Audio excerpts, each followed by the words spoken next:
নিরাপত্তাহীনতায় ভুগছেন সায়েদুল হক সুমন, করলেন জিডি। কি সেই নিরাপত্তাহীনতা?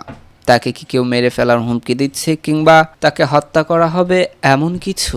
মারাত্মক নিরাপত্তাহীনতায় ভুগছেন জানিয়ে রাজধানীর শেরে বাংলা নগর থানায় একটি সাধারণ ডায়েরি করেছে সংসদ সদস্য ব্যারিস্টার সৈয়দ সায়েদুল হক ওরফে সুমন। শনিবার রাতে তিনি এই চিঠি করেন।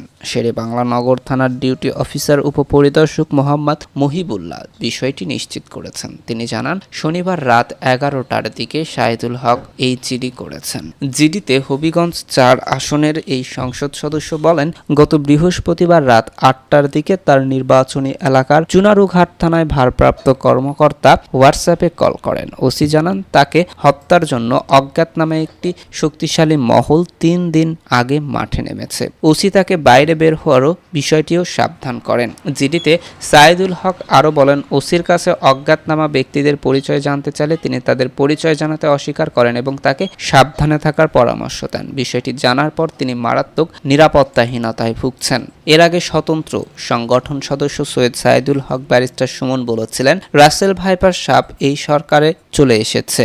যখন সাপ আসে প্রকৃতিতে বেজিও থাকে, এই বেজি সাপকে নিয়ন্ত্রণ করে। সরকার বিভিন্ন জায়গায় রাসেল ভাইপার আছে, কিন্তু বেজি ওই পরিমাণে নেই যে সাপ ধরবে।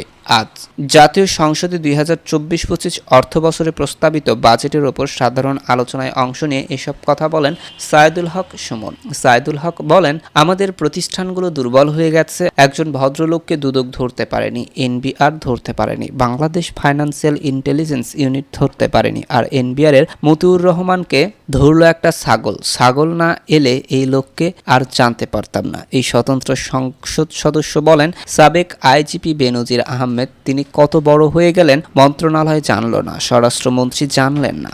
এই বাচ্চাটা এত বড় হয়ে গেল, আর কিছুদিন সুযোগ পেলে পুরো গোপালগঞ্জ কিনে ফেলতো। তারপরও বলবো, এর দায় এই মন্ত্রণালয় এড়াতে পারে না। সায়েদুল হক বলেন, মুদ্রা সংকোচন নীতি করতে গিয়ে এমপিদের এরপরও সংকোচন শুরু হয়ে গেছে। আমাদের গাড়ির ওপর 20% করে কর চলে এসেছে। কাদের সাথে আমরা তুলনা করব? আমাদের এলাকার সব সরকারি কর্মকর্তার গাড়ি আছে, তাদের নতুন নতুন গাড়ি দেওয়া হয় আর আমাদের কিনতে হয়।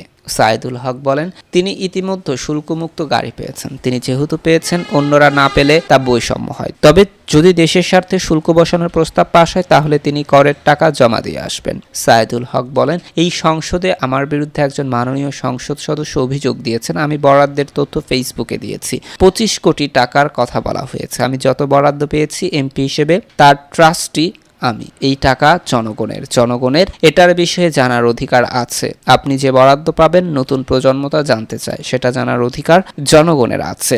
অনুমতি পেয়েও যে বাংলাদেশিরা মালয়েশিয়ায় যেতে পারেনি, তাদের ক্ষতিপূরণের ব্যবস্থা গ্রহণ করা হবে বলে জানিয়েছে প্রবাসী কল্যাণ প্রতিমন্ত্রী শফিকুর রহমান চৌধুরী। একই সঙ্গে সংশ্লিষ্ট ঘটনায় প্রকৃত দায়ীদের বিরুদ্ধে আইনি ব্যবস্থা নেওয়ার কথাও জানান তিনি।